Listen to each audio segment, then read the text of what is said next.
morning and welcome to Morning Movie News. First off, they're doing some construction outside today. Actually, they're always doing construction. There's a big project going on, but usually the mic doesn't pick it up here. But today, they're a little bit louder than usual, so if there are any interruptions, I apologize. But that out of the way, let's get started. Now, it's no secret that Zack Snyder is in the hot seat with the directing gig on Batman v Superman, especially since with Man of Steel, while I think he pleased a lot of people and he had a lot of good elements, he didn't hit a home run. And with Batman v Superman, and especially how well Marvel's doing, that film needs to be a home run for the fans and in terms of competing with Marvel. And even now the X-Men, which are back on track. So Snyder must be feeling the pressure. And I think it's beginning to get a little too hot for him because, as you might have heard, he called in recently to a radio station in Detroit where they're filming right now for Batman v Superman to defend Aquaman. Some DJs were really ripping into old Aquaman, and Zack Snyder, on his way to work, just couldn't take it anymore, to the point where he's like, I must call in.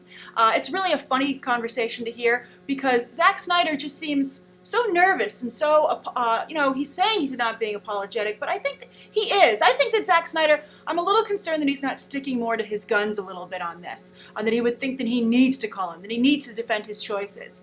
I would almost say if I was like his agent or his assistant, I'd be like, every morning, I'd be like, let's play the opening credits sequence from Watchmen, just so you can remind yourself of the brilliance that you're capable of. If you just stick to it and you don't let other things distract you. Who knows why some of the other elements in his films haven't worked, but Zack Snyder, when he does hit a home run, he does. And look at me, I'm defending Zack Snyder because I did like 300. I thought there was a lot of good stuff there. I mean, look how that was an iconic film at this point. And the 300 sequel, or prequel, whatever, it's the companion film that just came out, while not as good as the first 300, I thought was very solid. I enjoyed it. It's the beauty and the quality of that first film that kind of carries the 300 Rise of an Empire. And there was the Immortals film. A lot of people trying to copy that style because it was so good. Not just well received, but it was genuinely good. So Snyder, he has talent. Does he have his drawbacks, like an over-reliance on slow motion, etc.? Sure. Is he not so great with female characters? Sure. But you know what? I think that there's genius in there. And so I really kind of breaks my heart a little bit to hear him so nervous and calling into the station. So as I said, there's a link below in the video description where you can hear this call. But so just to paraphrase, Zack Snyder's like, Aquaman is super strong because he exists in the depths of the ocean. So therefore, when he gets to the surface, it's so funny. It's like talking to, like more of a fanboy instead of this professional entity that's supposed to be in charge of this universe. And he's just defending him. But I don't even think he defends Aquaman that well. I would have loved for him to say, hey, you know what? I encourage you and your listeners to go and pick up Jeff Johns' current run on Aquaman to show not only how strong that character is and how powerful he is, but how much fun that he can be.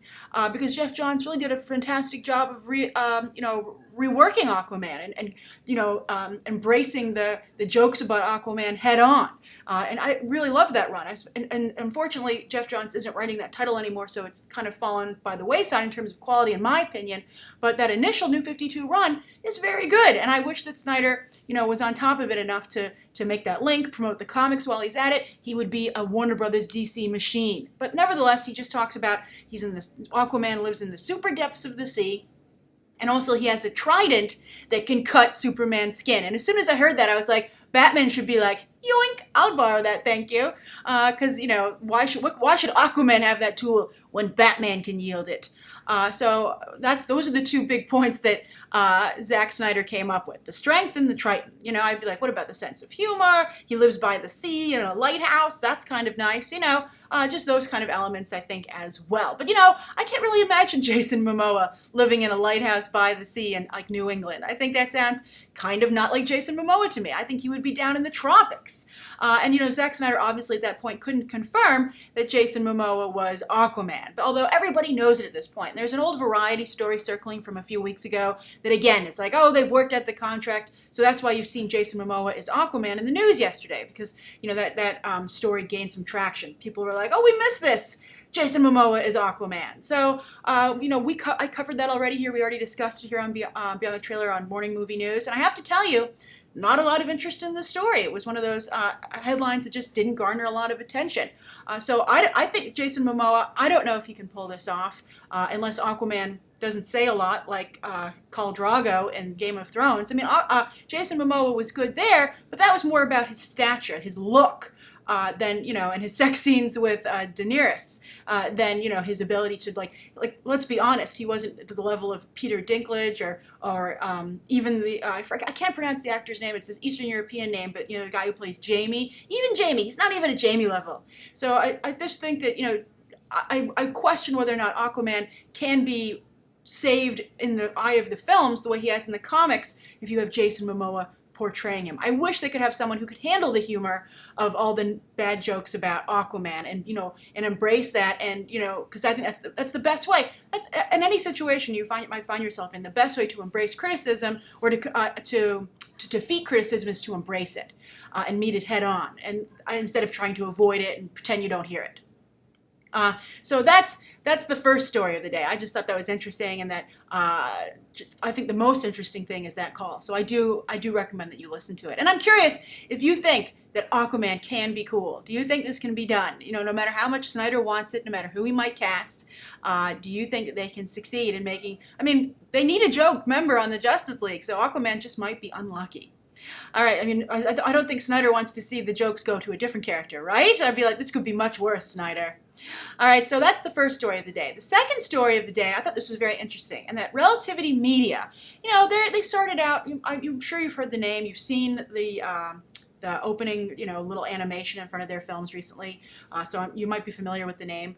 Relativity started out as a film finance company, and then they decided to become a distributor and also to produce their own films. And that's, you might recall the problems with the Snow White movies a couple years ago, with Snow White and the Huntsman and Mirror, Mirror. That was a problem because Universal said, well, you're funding our Snow White and the Huntsman movie through your finance division, but yet you're making a competitive film through your production and distribution division, and they felt that was a conflict of interest, and so that was a big problem for Relativity, and they got into a lot of trouble. And their head, Ryan Kavanaugh, a lot of people were questioning him, and also they had some flops. So there was some concern about how he was managing the funds, because it started out as a financial institution. Well, anyway, they are not going away. They're continuing to make movies, and they've actually done something, I think, which is quite interesting, and that's that they've created a multicultural division, and they've appointed a president.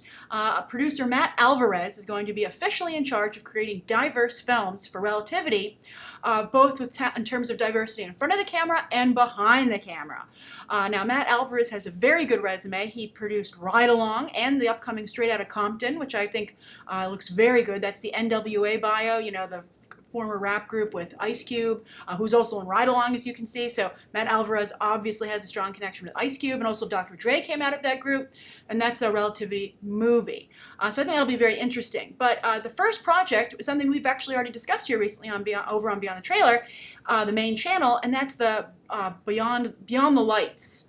That film with Gugu Mbatha-Raw and Nate Parker, and I forget the name of the director, but it's a person of color. I think it's a woman of color directing. So that's a very diverse film. And actually, I wanted to say on the side note, one of you actually wrote me, tweeted me, and you said, with this trailer, is this a quote-unquote black movie, Beyond the Lights? And I said, no, it's not. Excellent distinction. We've been having a big discussion about what is a black movie and what's not a black movie.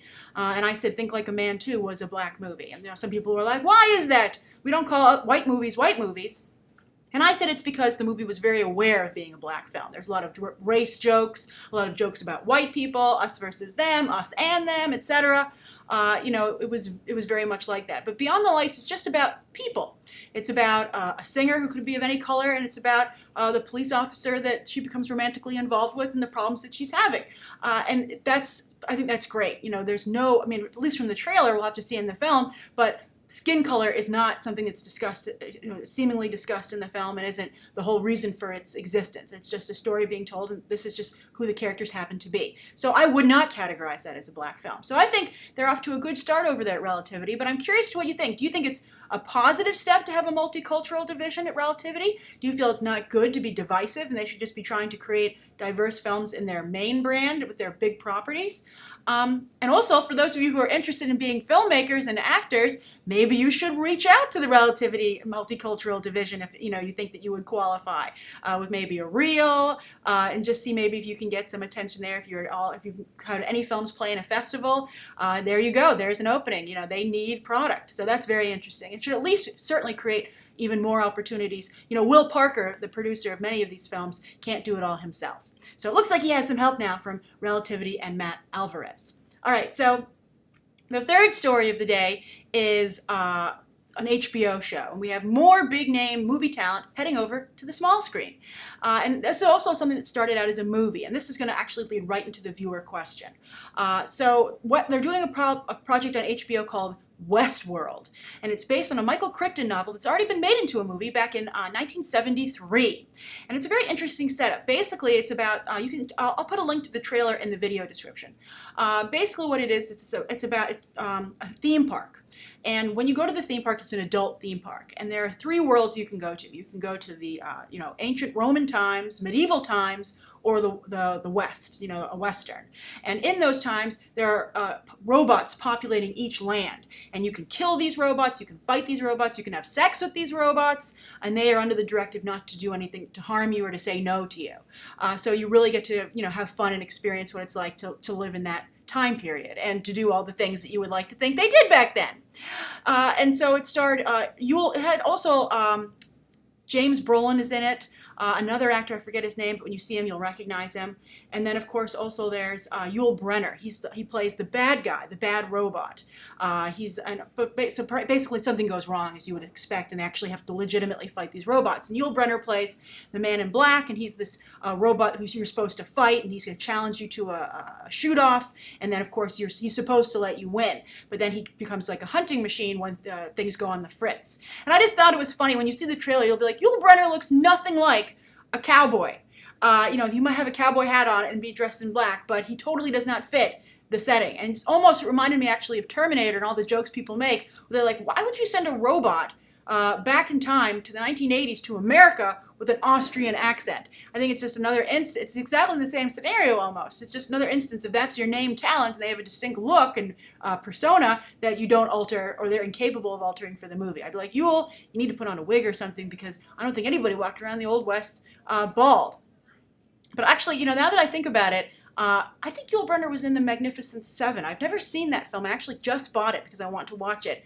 So I guess maybe he is an iconic Western person, but forgive me if I'm wrong. But just off the top, watching that trailer, it just didn't work for me, especially if they're going for authenticity. But anyway, they're redoing this on HBO, and it's going to star Ed Harris in the Yul Brynner role, then Anthony Hopkins, James Marsden, Evan Rachel Wood, and Jeffrey Wright. Anthony Hopkins, obviously James Marsden is Cyclops, Jeffrey Wright is BT from the Hunger Games franchise, and Evan Rachel Wood, I believe she was married to Jamie Bell. I think they might have actually just gotten a divorce, I'm not sure. She used to date Marilyn Manson, and she's done a lot of indie films. So that's an interesting cast, and I think this will be an interesting project for HBO, and also since it's not a movie, how you're going to string this out. If the robots are going to go on the fritz, at what point do they go on the fritz during the season? Or is it going to be more about interactions between lifelike AI robots and the human counterparts? So I don't really know what the angle they're going to go for on HBO. But it's interesting to see more and more talent is heading to the small screen. I think this is a good cast. I think everybody here, Anthony Hopkins, although I think he's just into paycheck gigs these days, but everybody else here could use the boost. And Jeffrey Wright, of course, is coming off of Boardwalk Empire, which is going into its final season, and he's been kind of weird on that show, but obviously HBO has been very happy with him and is putting him on their new show as well. So that leads into the viewer question. And this is from Manpreet Samra. It says, question, in what medium is a story best represented? For instance, film, documentary, novel, computer game, comic, etc. If any particular one, and why?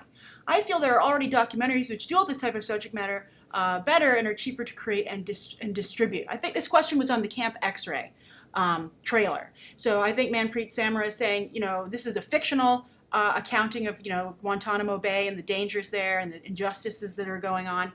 What's the best way to tell that story?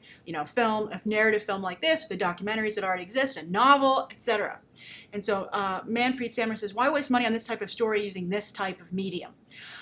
Well, that's a good question. I also want to kind of like pull back a little bit about the idea of where is the best medium to tell a story. Because look at Westworld. You're talking about something that started as a book that became a movie and is now becoming a television series. Where will it excel the best?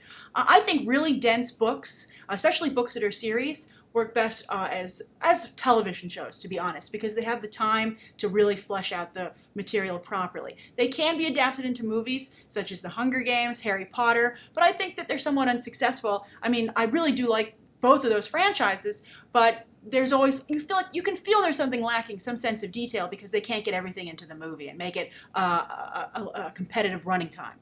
So that's one thing I think is interesting. And as far as what medium should it exist in, I think the best thing is whatever it's created in is obviously the best, often that way. And it reminds me back to, if you're familiar with Alan Moore's writing as a comic book writer, he's fantastic, and he's actually written a very good little like mini book about how to write for comics. And in it, he makes a great statement about how writing for each of these mediums is an entirely different skill set. And I think that's very true. I think people often wrongly feel, hey, if I could write for film, I could easily write a novel. If I write a novel, I could easily write a comic. And you can just ask DC and Marvel, who sometimes hire novelists to write comics, how that is not the case. All are very different, and you need experience, and you need time to work on it and to hone your skill in that particular medium. So I'm not saying you can't cross over into different areas, but it takes time, practice, and the recognition that you're writing for a different medium. You can't apply the same skill set. So then as for Manpreet Sammer's question with Camp X-Ray, I think that people don't really watch documentaries, with the exception of Michael Moore. Also Blackfish got a lot of attention, but still, the mainstream just doesn't really, they're not really into documentaries. It's not something that's really caught on. People aren't like, hey, what should we do tonight? Let's watch a documentary in theaters, or let's rent it. People always want something that's a little bit more, has more of an entertainment value. So I think that doing Camp X-Ray as a narrative film, with Kristen Stewart no less, and also very highly stylized shots, I think part of what's going to get people into Camp X-Ray, and which I think is captivating by the trailer, for instance, is that shot of that detainee on the boat with the bag on his head and the headphones. And it's also every shot is him exactly the same place, but the location behind him is changing as they show his journey to Guantanamo Bay. Choices like that they're kind of like, they say, sugar makes a little bit of sugar makes the medicine go down. Well, a narrative film is the sugar, and you coat the message in it. Take, for instance, 12 Years a Slave. There are some fantastic documentaries and books about slavery. 12 Years a Slave was originally a book, but look, it needed to be a movie, to really, and that's based on real life. It's not fictional, but still it has the stylization of a film. And so I think that is something that reaches the largest audience. So I think that that's why you see films and TV shows as well, but anything that has narrative qualities to it. And a video game these days does have narrative qualities as well, as does a comic.